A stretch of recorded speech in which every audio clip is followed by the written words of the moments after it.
Welcome to the Story Analytics Podcast. I'm your host, Eric, and today we get the chance to sit down with Dennis of Bogey Golf. He's recently started playing golf and created a YouTube channel around it. I jumped with the opportunity to talk to him about how he balances his life, his family, his career, and of course, his social media ambitions. He's also made a lot of amazing content. He plays golf with subscribers. He tries to improve from a high handicapper to a low handicapper, and he's played in some less than ideal conditions, aka snowy conditions. Let's get into it. Dennis, welcome to the podcast. You're my fourth guest, and I'm so excited that you agreed to jump on. Your channel is amazing, Bogey Golf. I would describe it as the adventures of a higher handicapper, and I say that with all due respect because I would love to play as well as you do. So I don't get that very welcome. Often. We'll talk through that. But I wanted to give you a chance to introduce yourself. Cool. No, thank you. Thanks for having me on. And obviously, we've just been talking in the last few minutes, and you seem like a great guy. So thanks, and a great initiative, I think, with your podcast as well. So introduce myself. So the short story is my name's Dennis, which, as you pointed out, I actually never say on the videos, which is very much unintentional. I'm not trying to hide my identity by any means. So my name's Dennis. I actually grew up in Hungary, which I'm guessing most of your listeners will be from the US. So it's Eastern European, very small country. I don't even think most people in the UK know where Hungary is. So definitely don't be offended. So it's a little small country. I lived there until I was about 10 years old. And then we moved to the UK, and I've lived here ever since. So living in the Midlands in a small, very rural village called Stretton, where we literally have a dairy farm, I think, within about 5 minutes walk. So very much the opposite of the metropolitan London life, which is where I lived before. We've now got a house in a small sort of family village. So very much Jekyll and Hyde in terms of lived. I've lived pretty much all around the UK at this point. And yeah, so lived here for 2 years now. Got married this year. So this has been quite a crazy year for me. Congratulations. Thank you. Yeah, it's been quite a hectic year in a good way. We got married in June. My wife got pregnant in May, and we are now expecting our first child in 3 or 4 weeks' time. All goes well. So my life has just been absolutely crazy this year. And on top of that, I started a YouTube channel in September. So I'm trying to sort of juggle. It sounds like a busy life over there. It is, and I think it's going to be a hell of a lot busier in the next few weeks, Eric. So we'll see how that goes. Dennis, one of the things that jumped out at me is that it seems like you're trying to create a YouTube channel and still have a full-time job. Do I have that right? And how do you balance that? Yeah, no, good question. Yeah, I suppose that's something I missed out. So yeah, I'm working full time. I work in sales. The official title is partnership manager, which means I take people out for dinner. For the best part of my job, we go out and I do all the fancy stuff behind the scenes, which is good fun. So yeah, I've been doing that for 4 or 5 years now for a big tech company. And yeah, it's full time. I started a channel in September, and with golf, especially in the UK, because we're in the winter now, sun starts setting around 3 o'clock at the worst, and now we're starting to get into sort of 4:30. So of course, after work filming is just a no go. So the weekend is your friend when trying to film golf. So it's been just getting out when it's not raining and filming really, which to be honest didn't make too much of a change because I've been addicted to golf since starting out in June last year. So I've been playing, it's about 7 or 8 months now. So I've already been on the course whenever I can, and it just turned out, I sort of sat to myself, sat down and thought, I'm already spending so much time out here. I've always wanted to create a YouTube channel, which we'll probably get onto later when we talk about why I started. But yeah, I'm addicted to golf. I started watching Rick Shields, Good, all these guys I'm sure you're familiar with, and I just thought, you know what, I can do this. There's no one really doing it at my level, really. Hopefully, I can come across well. So all these thoughts started going around in my head, and I thought, right, I'll give it a go. And the worst thing that can happen is it doesn't go anywhere. I don't have the time or whatever. But it was just a nice fit with my addiction that needed feeding, and then of course giving me a little bit of a focus and a drive to try something new, I suppose. Yeah, I always think it's hard to pick up one new skill, but you're combining so many. It's interesting to me that really you didn't start golf at a young age. You just picked it up, relatively later. What was had you always wanted to play, or what was the drive? Yeah, good question. So I am not afraid to admit that I was very reluctant to start playing golf. So if we wind back about 3 years, I think. Imagine I've got a friendship group. There's five of us in the WhatsApp group chats and everything, and by the end of COVID, four out of the five, let's say, were playing golf and they love it. And every time they say, "Oh, why don't you start playing golf?" I've been just resisting. Oh, it's boring. Why would I want to be out there in the wet, in the cold? So I've been very much on team sort of anti golf. It's the worst sport. I've played golf. I've played sports all my life. I've tried pretty much everything except golf. Now it got to. I think it just got to one too many times where they went to play and the sun was shining and they had beers and it was the FOMO. I'm not sure if you guys say that over in the States. FOMO, fear of missing out. We Started, do, we do. so you know what I'm talking about. The FOMO started kicking in, and I just thought, right, okay, let me give this a go. And then because I am toxically, and I mean toxically competitive, I tried it, and as you can imagine, I was absolutely awful. And there was no way I was going to be the worst in our friendship group. So, I think this is a similar story with anyone who Sure. plays football. You realise just how hard it is. But you know what? Even within those sort of rounds, where for the 90% of the time you're awful, you have one good shot or one good hole where you think, "Oh God, yeah, that's good," and that's the story you tell to the girlfriend when you come back home, and then it keeps you going. So I just got like massively addicted because I knew if I was going to do it, I'm going to do it Mm. properly, lessons, everything. So a hobby turned into an obsession, and then as you can imagine, now that it's a YouTube channel as well, it's just I mean, it's the priorities are shifting quickly. Now, one of the things that I wanted to bring up, and I think was interesting, is hearing your perspective on London golf and the dedication.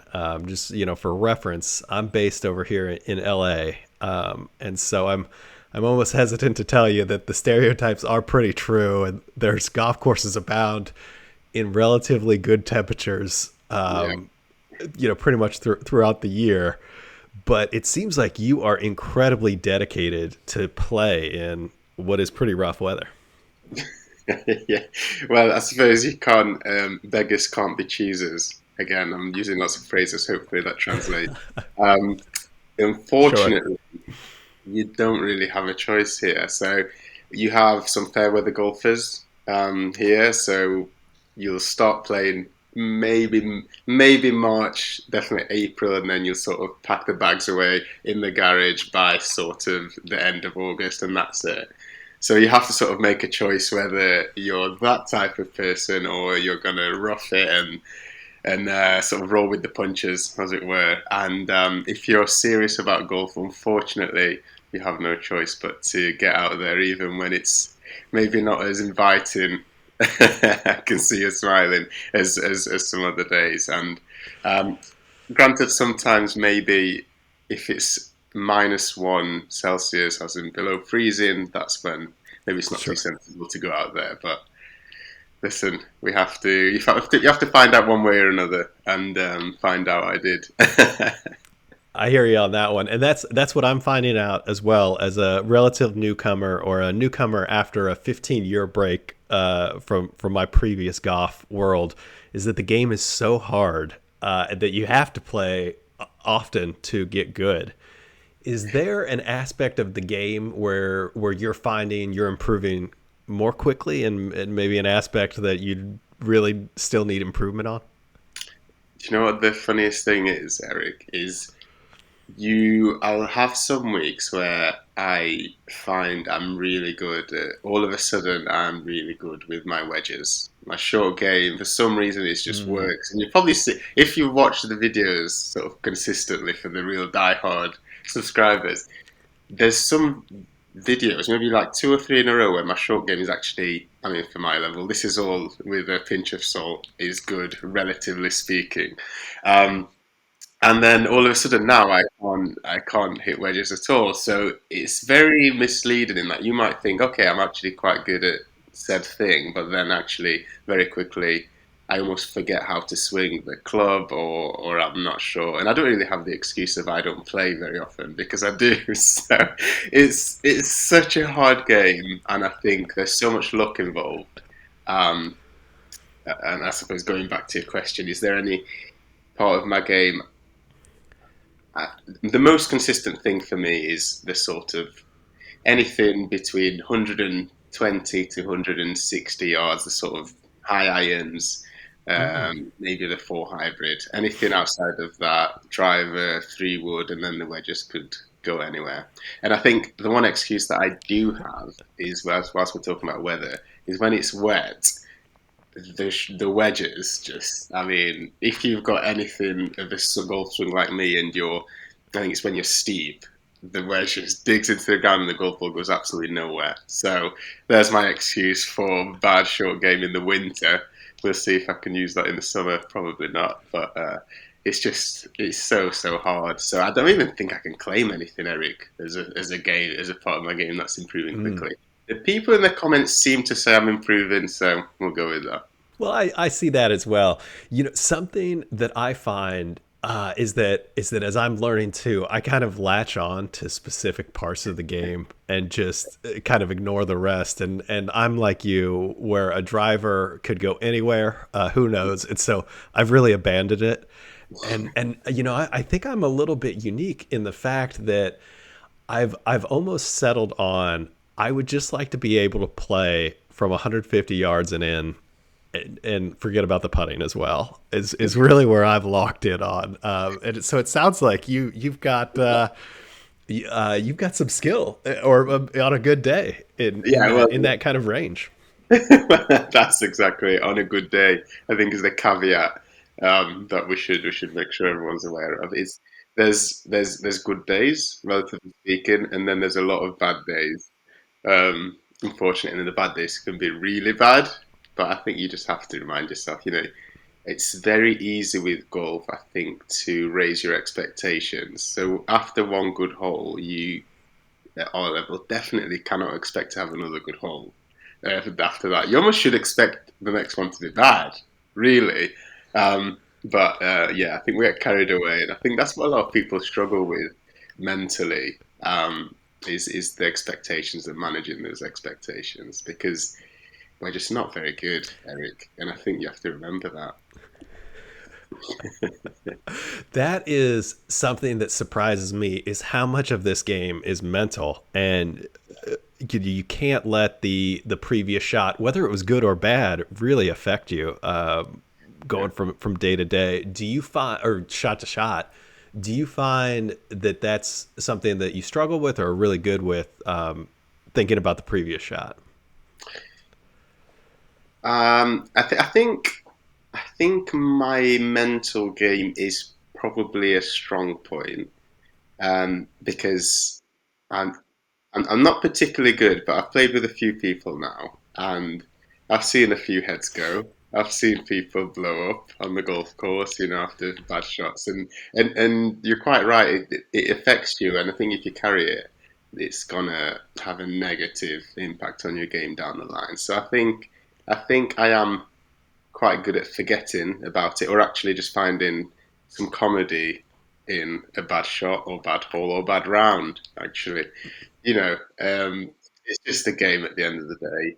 It's easy to get really serious on the golf course, but I think just taking each shot as it comes and just moving on to the next. Yeah, it's easier than said than done, but I try not to take it too serious. Well, you seem like just a real mentally strong, got a very like smooth personality. So I feel like that would translate well on a golf course. Oh dear, it's all a facade. It's all a facade. That's what happens when you have a young kid, right? Got to keep it all together. Now, what was the motivation to start a YouTube channel? So I think I mentioned probably at the start of the podcast that I don't know why I've always had this urge to start the YouTube channel. I don't know if it's what I was born to do. I could get really, but I've always sort of wanted to give it a go. I had no idea what it was going to be about. I mean, back in the COVID times when cryptocurrency was the craze, I'm pretty sure everyone at some point bought some cryptocurrency. I even considered maybe I should start a cryptocurrency trading channel and all these things. I suppose now thinking about it, it seems like it's all the hobbies that I really sort of get into. Um, I kind of run by the is it worth sort of starting a niche YouTube channel? And I think golf is the first thing that one I think is going to stick around for the long term and is Mhm. feasible, and I can fit it into my lifestyle as I've done. It's doable outside of work, and I'm not going out my way because I think if I started something else, maybe I don't have enough hours in the day to make the time. But I know I'm already going to play golf, so get the camera out, tripod, and I suppose it doesn't take too much longer to film a hole. So yeah, I've always wanted to have a channel, and golf seems to be that good happy medium of it's a hobby, but actually it's not too much effort on the side to film. It seems like your film strategy really focuses on kind of an end-to-end documentary style, or almost like vlog style, real time on the course. Is that a conscious effort, or talk about how you thought about capturing the golf experience? Yeah. So I've been a consumer myself of golf channels since I started, maybe even before. So I've kind of taken things that work for me, and those things. If I wanted to make sure that it comes across as real. So I don't Hmm. want to come across like I'm a much better player than I am, worse player. It's just it is real. It's how I turn up on the day. It's how contestants that I'm going to bring on turn up on the day, because I think that's what really resonates, particularly with golf. And as I'm reading my comments, I would say 50% of the comments sort of are around the narrative that I can either relate to this or this is just like me, and that is exactly what I wanted to come across. So I think the vlog style, documentary style kind of works because it's the natural flow of a round. It's almost storytelling. It accidentally becomes storytelling because naturally you have the peaks and troughs of emotion, which comes with golf naturally. So again, it almost writes its own story and narrative. When I start and press play on the first hole, I don't know how this is going to be. Is it going to be a comedy video, or is it going to be a sort of drama? You don't know. And I suppose that's the magic of it.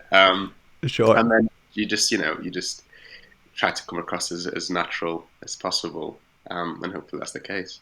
In terms of the editing process, given your maybe run and gun, or kind of loose camera style, does that mean on the back end it's a heavy lift to make a video? Yeah, so I suppose I wouldn't.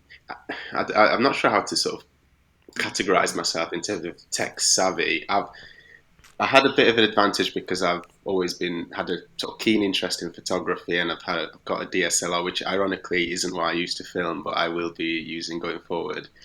So done bits and bobs of editing. So when we've gone traveling with my wife, it's like, I don't know, 2 week GoPro footage. So I've put together, and I say put together, some basic editing of cutting and cropping for the most part. So I had limited experience of doing it, and then it's only obviously starting the channel that I've kind of had to pick up a few new skills. But at the moment, it's relatively basic, I would say. So as you said, it's run and gun. It's in a timeline order, which is helpful, really. I'm not experimenting too much with Hmm. effects at the moment. It's basic cropping and cutting, which hopefully will evolve as I get more sort of comfortable.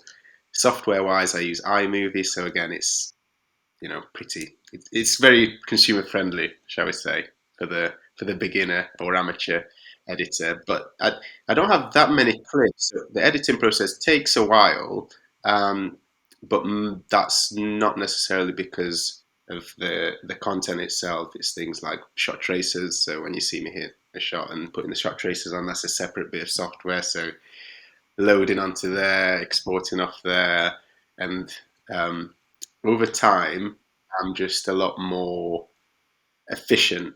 I think is the word of the order that I do things. It was very much all over the place. Oh, I forgot to do that shot trace, so now I do everything at the start, and then that goal goes in, and it's still a mess, but it's an organised mess, I would say.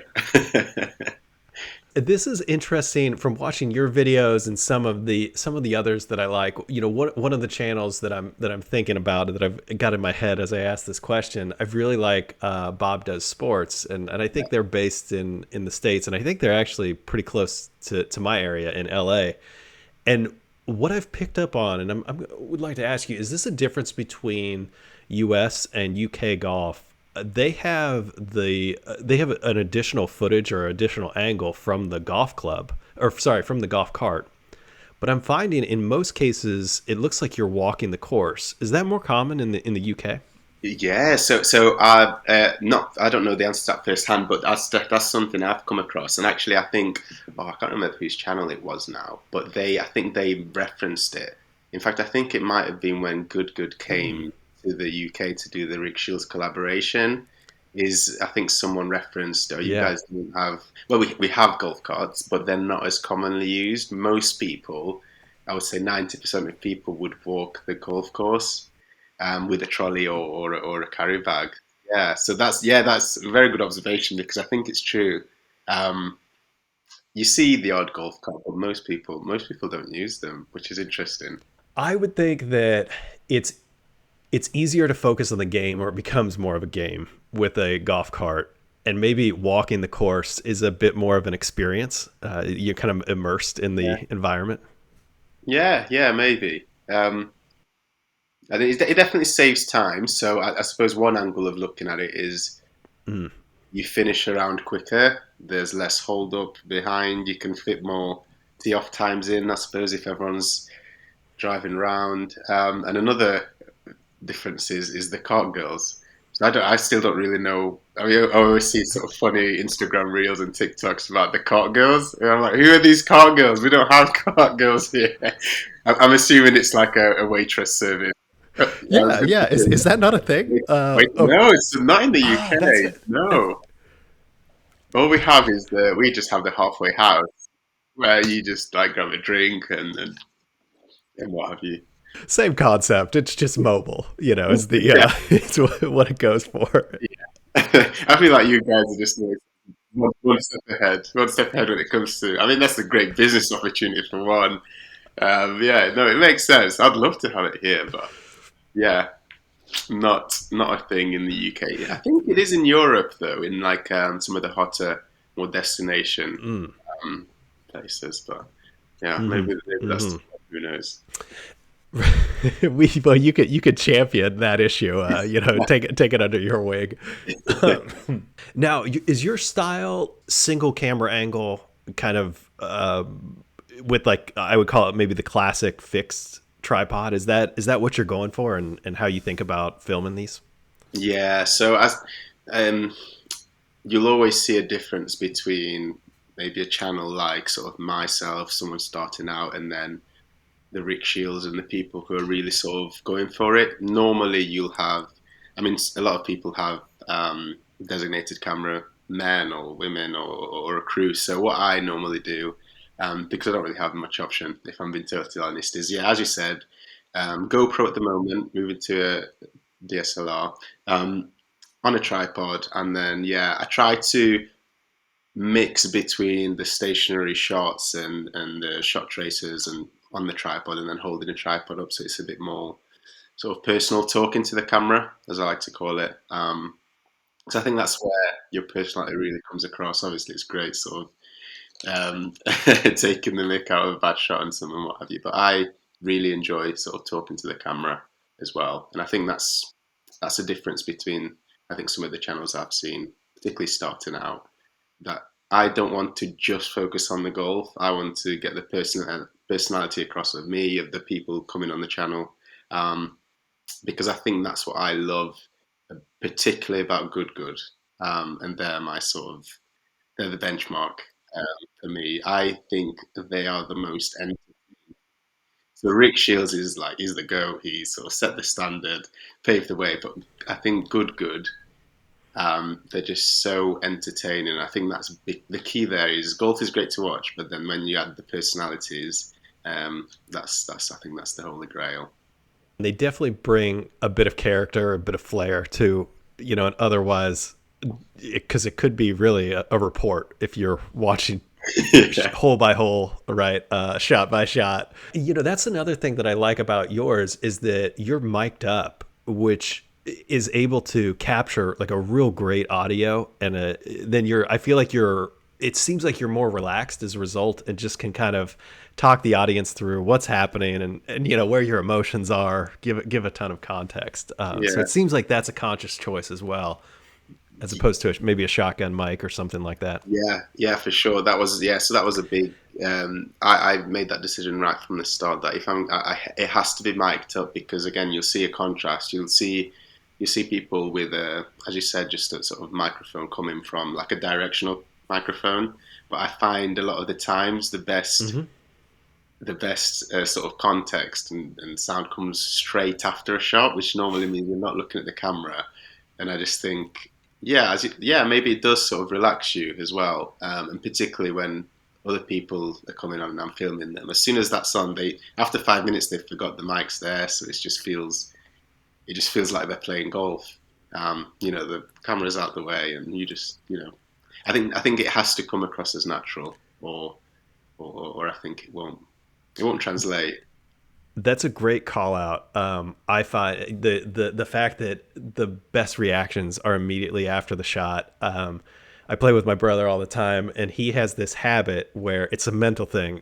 If ever he's has to shoot over a pond, over water, the first shot it's going in the water, and so I film it as a result. And now I have all these clips of him just going in the water every time. And the best part is his reaction is immediate, and it's usually exciting. So Yeah, a fun. exactly. Now let's talk about the Christmas special. That blew my mind. There was, if you haven't seen it, there was literally snow on the golf course, and I'm not talking a little bit. I mean the greens were covered in ice, so much so that they were white.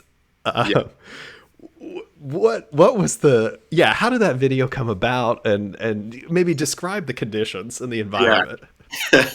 Yeah, yeah, that was a fun one. So the idea was, and I can't actually take full credit for the video being as catastrophic as it was, I think is the best way to describe it. So I was always going to go and film a Christmas special, with the Christmas hat and all this. That was going to happen, and then we kind of thought we didn't have too many days before Christmas where we knew we had an opportunity to film and I knew it was going to be frosty, and I knew we were going to have some like white, some snow on the grass for the thumbnail, and all these ideas are going around in my head. But then it wasn't until I stood up on the first tee, and as you saw in the video, the green was the whitest area on the hole, like so you could see the fairway, but the green was just white. Um, and then you'll see on the video it's actually unplayable because, of course, if you hit the green, it bounces 10, 20 feet in the air and goes off the green. So actually, you want to avoid getting it on the green. And I noticed this. I think it's maybe on the fourth hole, which is the first time I hit a green, which says a lot about my golf my golfing prowess into the green and regulation. But after that, I just thought, right, okay, we're going to finish the video, but this is just not about the golf anymore. I think it's fair to say. But yeah, no, it was good fun. I had the sort of double thermal gloves on. Um, yeah, it was for the content, that one. I think it's fair to say. It was great content.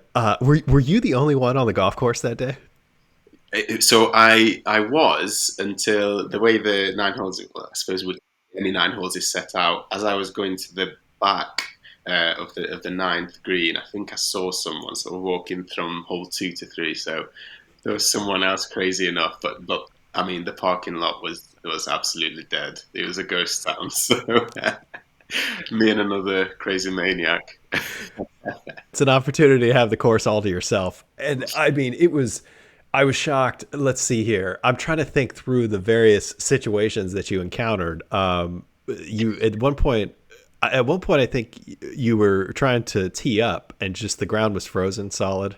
Yeah, yeah. So again, this was not. Yeah, it was. I mean, it wasn't planned at all. It was just so. This is within the first sort of 20 seconds of hitting press and play. I realised just how firm the ground was going to be. So I think I spend about 30 seconds trying to tee up the first shot, and after that, I don't think I tee up any of the shots again because it was just impossible. So uh, yeah, at least the ground wasn't wet and sloppy, so I couldn't use the short game excuse. It was quite the opposite. It's interesting how you frame this one as you're somebody who's like both trying to improve their personal golf game, but also find good content. Are you finding that the two contradict each other or pull you in directions? You know, because it sounds like you would have otherwise maybe not been on the golf course that day if it wasn't for an excellent video opportunity. Yeah, good question. I suppose I suppose they help each other because if I know I haven't uploaded in a week, 2 weeks time, I know I need to get out there. And I mean, thankfully, I've not got to the position yet where I'm fed up and I don't want to play. So when the time comes that I've just had enough, or I've had maybe 2 bad rounds in a row where I've just got no confidence, I'll have to get back out there to film the content. So hopefully it'll drag me out of some dark, dark, depressing times. But yeah, no, it definitely gets me out there, and I think being competitive and knowing that my next 18-hole round of golf is going out to the world to see, I just have to improve, however marginal it is, in the next sort of 12 months. My performances will be there for all to see, so there has to be some improvement, right? I mean, yeah, the channel is called Bogey Golf, but let's hope to God it's better than Bogey Golf in 10 years' time, you know? There has to be some improvement. So I have to keep playing, I suppose. I am sure they will be, and you know, people assure me that at some point I cross the threshold and get better. I don't know. I haven't seen it yet, but Yeah. maybe it'll be there. Every time you're golfing, is it now recorded? Because that would be such a great time capsule to have.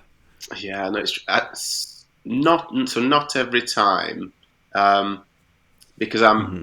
where I'm a member at the moment is where you saw the winter golf, and it's a par 3 with par 3 course, so it's just only 9 holes, and I've shot a lot of content there, and I'm very conscious.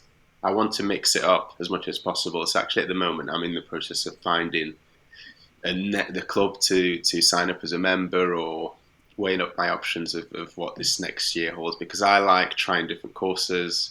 the handicap challenges, for example, which is going to carry on in this year, where I play 18 holes and it's stroke play. They're the serious ones because the score is there at the end of the day, and I like doing those at different courses. So um, uh, so yeah, I don't want to get too saturated on the same course. So when I go out there, most of the time to practice, I don't always film it because it's kind of the same video too many times. So that's why I'm trying Mm. to spread my wings, if you will, on different courses, and that's why I'm bringing in the subscriber challenge now, sort of changing the dynamic because I think yeah, you have to keep it fresh to a certain degree. So what's the subscriber challenge? So the first subscriber challenge was live, I think probably over a week ago now, and that's where I had people reach out to me as soon as I started because people really resonate when you play their golf club or a golf club they've played at. I think that's when people really get engaged. So I've had a ton of people in the comments, people emailing, "Oh, next time you're in, I don't know, London, give me a shout and come play my course and stuff." So already I knew I was going to have an appetite for people wanting to be on the channel and play. And so the subscriber challenge is me taking on subscribers in a 5 holes match play at their courses, coming to my course. Um, and I think those are going to be the most engaging videos, and certainly the last one we filmed, that was probably the most fun I had filming because it's all well and good filming by myself, but there's nothing better than the sort of banter going back and forward and getting people on the channel. So yeah, the subscriber series, the first one went live over a week ago, but I'll be doing a ton of those this year. They're good fun, and I'm sure I'll get my ass whooped every time, but it's fine. Now, do you find that you or the subscribers, once the camera turns on, that it changes or affects the way you play golf? So not so much me. Ironically, I'm the most nervous when I play with friends, and I can't even say that for the first time. So for me, the camera's kind of normal business as usual. But then Corey, who was on the subscriber challenge, that as soon as the camera went on, he said he just got so nervous, which I think is going to be the case for people who are first maybe on the channel. But I'm definitely sort of used to it now. But yeah, I for some reason, and hopefully this isn't going to carry on, but the first time I played with friends, and these are the friends I referred to who had been playing for years, and I've been putting off starting golf. And then okay, right, let's come and play. And by this point, I'd maybe had a few videos on the channel. I think everyone is slightly skeptical of, oh, of course, you're editing, taking shots twice, all this stuff. And I mean, if I'm being transparent, if I was doing that, I think my scores would be considerably better than they are. Um, but so I played for the first time. So all this is sort of the banter's already starting. Oh, by the way, you can't take these shots twice. All this stuff, and I'm not even joking, Eric. I couldn't hit the ball, and when I say couldn't hit the ball, I was missing it, like catching the ground. I just literally forgot how to swing a golf club, which is quite concerning. But that was got a couple of months back, so fingers crossed that doesn't happen again. But that's when I got the most nervous. Not so much with the camera anymore. Fingers crossed. The plan for next year, it sounds like, to stay relatively local, but do subscriber channels and mix it up with golf courses. Is that kind of what you're envisioning for 2023? Yeah, I think so. So the channel's we've got quite a nice sort of organic sort of growth trajectory at the moment. So the reason I'm anywhere near the subscriber count that I'm at is because one of my videos, which was I think maybe the second handicap challenge at a golf course called Mickleover, at the time of me having, I don't know, 100 subscribers, got 42,000 views on YouTube, and it was like insane. I mean, I'm talking like 100 subscribers overnight at one point. I have no idea why. I wouldn't even say it's my sort of best video from me looking out, but it just went viral, relatively speaking, and that just sort of Hmm. created such a strong foundation of subscribers that now it's just a sort of natural growth. That I think if I can post regularly enough. I'm targeting one a week, but that's it's quite tough with work. One a week, and then yeah, as you said, subscriber challenge definitely, handicap challenge at different golf courses for sure, and then maybe a few sort of different sort of lifestyle type stuff in the background, but we'll see. We'll see. Yeah, my key thing here is consistency with the things that work, but then um, dropping in little nuggets of trying new things and keeping it real all the way through. We'll see how it goes. Are you thinking about bringing other people on your channel, like as permanent fixtures, in order to kind of play off each other? I've not really thought about that. I think I wouldn't be averse to that idea. It would just I'm not sure how it would work with the consistency element because I can be relatively flexible, but then you throw a baby in, so then I can't do this. I think it would be really difficult, and to a certain degree, I'm a bit of a control freak. So it's a tough one. It's a tough one. Not because I'm greedy or anything, but yeah, it would have to be the right person. I don't know. It's a tough one because I'm really sort of. I mean, I'm in it now, so it would say I've definitely thought about collaborations, which I think we haven't mentioned for next year. I would love to collaborate with YouTube channels, however big or small. I mean, even doing things like this. I'm I'm just always up for helping other people out because I know it's appreciated the other way around as well. So, always, I'd say I'm always open to anything. It just has to be right. I think a lot of people, as you get bigger and you grow, and you think, oh, okay, I'll do it, but what's sort of in it for me? You're not going to help a subscriber count. I'm trying my best to not go down that route. Sure, sure. It becomes a bit more transactional as opposed Yeah. to rooted in passion. Do you see this YouTube channel as a side hobby, a passion project, something that you would like to eventually? I mean, in a write your own ticket, would you like this to be your full time job? Oh, 100%. 100%. Whether that would happen, I mean, I've tried to stay away from sort of trying to figure out how many subscribers I would need for me to go full time and all those things, but I'd say it's very unlikely, but I mean that is the goal, because I love doing it, and if it means playing golf more than sort of twice a week, I mean I'd snap your hand off for that opportunity. So yeah, I would say never. I've thought about it, dare to dream, but yeah, we would have to really sort of go for it. But yeah, I'd love to, 100%. Who knows? The way your channel is growing, that might not be such an outlandish concept here at the end of the year or so.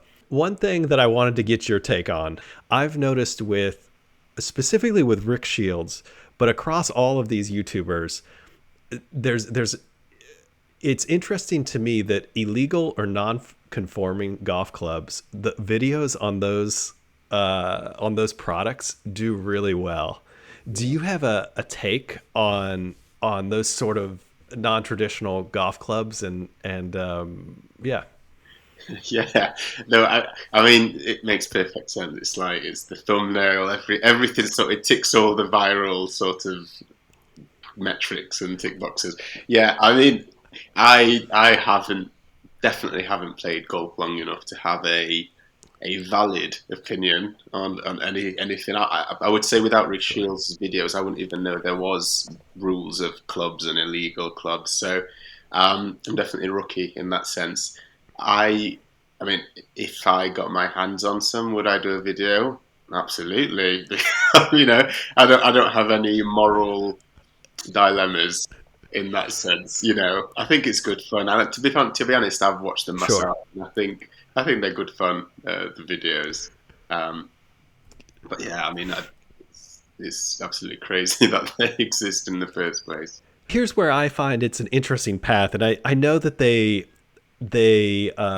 definitely spark maybe a controversial opinion, at least in the golf world. Yeah, But the interesting thing is, and granted, I think I'm more talking from a frame of reference of outside sports coming in, but I think this is true in golf as well, is that really the best clubs seem to be designed for a low handicapper, but somebody like you or me would benefit from a club that is significantly more forgiving. Is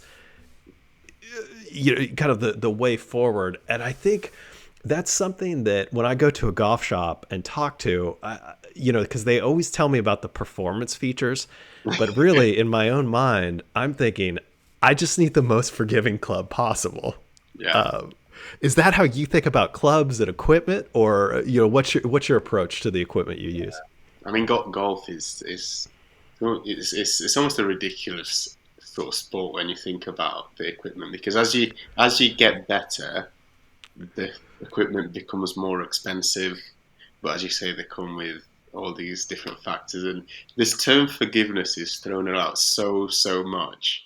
Um, but I genuinely this is maybe a little bit left wing, but I think people would be absolutely amazed at how little different. And by the way, I just spent a hell of a lot of money on new irons, so I'm by no means sort of righteous in any way. But I think golf is so much more about how you feel or how you think the clubs perform versus the minuscule 0.5% differences that they make.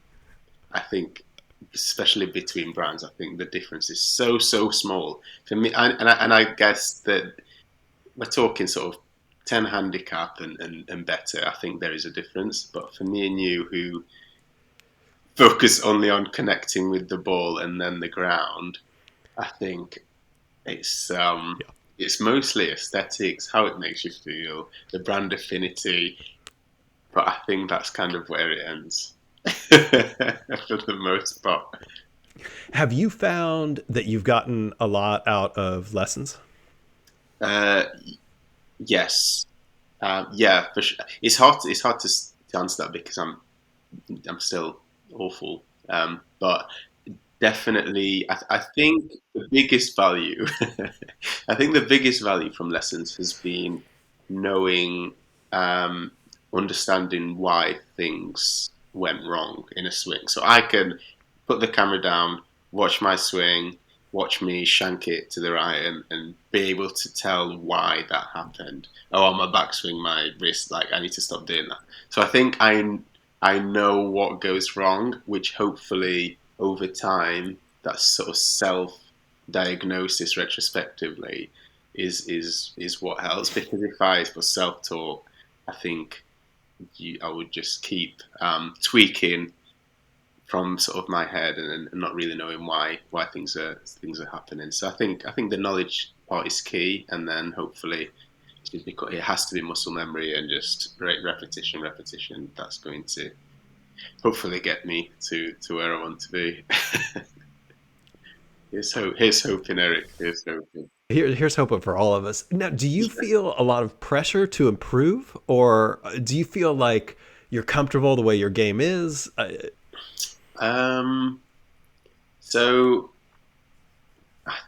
it's a weird one because I'm kind of somewhere in between. So I'm so competitive. I've played, as I said, every sport under the sun. I played Hmm. basketball growing up. I played soccer, as you guys would call it. I've tried everything, and I would say I am I'm relatively above average at sort of when I try a sport. So I'm normally okay. Golf, I would say I'm definitely below average when it comes to sort of natural ability. I mean, I think people pick it up and they kind of hit the ball, and I'd watch people for the first time. I think I definitely didn't pick it up that quickly. So it comes so natural to me, and I think that is my driver because I can't possibly accept that I won't be or can get to a level where I think, okay, he's quite a decent golfer. So I I think I manage my expectations quite well, and I'm in it for the long run. And hopefully, in 10 years,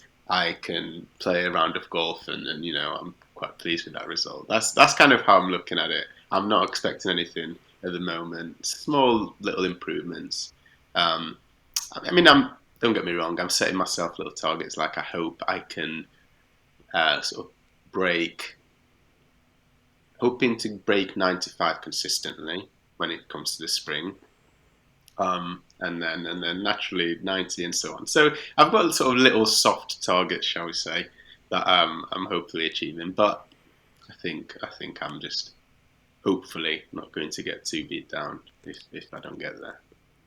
The thing that I find most intriguing about that is that it seems like the drive really comes internally and it's not necessarily from the YouTube channel or even I know you've talked about your being competitive with the friend group, but it really seems like an internal drive is happening here. Yeah, yeah, I definitely would agree. The channel isn't the driver for improvement anyway.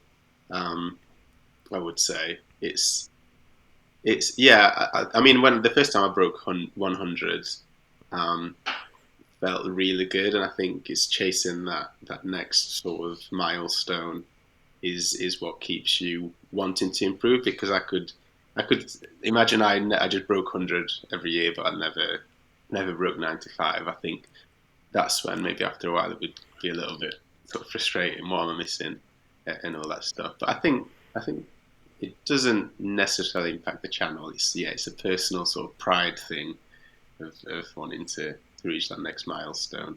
Slowly, Eric, chipping down the sort of handicap, hopefully, and hopefully not going the other way. Then we'd have a different conversation. If I got worse and worse, well, then maybe. Iterative improvement. Now, Dennis. So where's the best way if people want to watch your content and view that? Where should they go? Yeah, so YouTube. I mean, I have an Instagram account. That's the best way to get in touch if you want to drop me a message. So the Instagram handle is, and let me get this right the first time. The Instagram handle is Bogey Golf UK. No sort of full stops or anything. And the YouTube channel is Bogey Golf. That should be relatively easy to find. I think the official URL, you probably won't need it, but that's Bogey Golf UK. Um, YouTube.com/Bogey Golf UK. But yeah, I mean, I remember it's funny going back when I first started off. I used to tell people, "Oh, go check out the channel," and they type in Bogey Golf, and they wouldn't even be able to find me. But of course, now it's you type it in, and my videos are actually there, which is nice. Which is nice. But people imagine telling people I've got a channel and then them not being able to find it. It's always a challenge. Right. Right. Right. You gotta be so committed and have so many videos to achieve that, right? Of course. Of course. Thank you for coming on the podcast. I really appreciate it. And I hope that I get to play a round of golf with you one day. Yeah, that would be no. Thank you for having me. That would be a full circle moment, and we'll play the clip. We'll clip this, and then who knows in a few years' time, whether that would be a serious full circle moment. And I've had messages from people all over Australia, South Africa, and I've always said you never know. And if we get to that utopia, Eric, where I am retiring and doing golf full time, well, then you better believe I'll be flying around the world to play with people. So never say never, and I would say watch this space. I love the content and the positive attitude. Thank you. Thank you very much. Thanks for having me.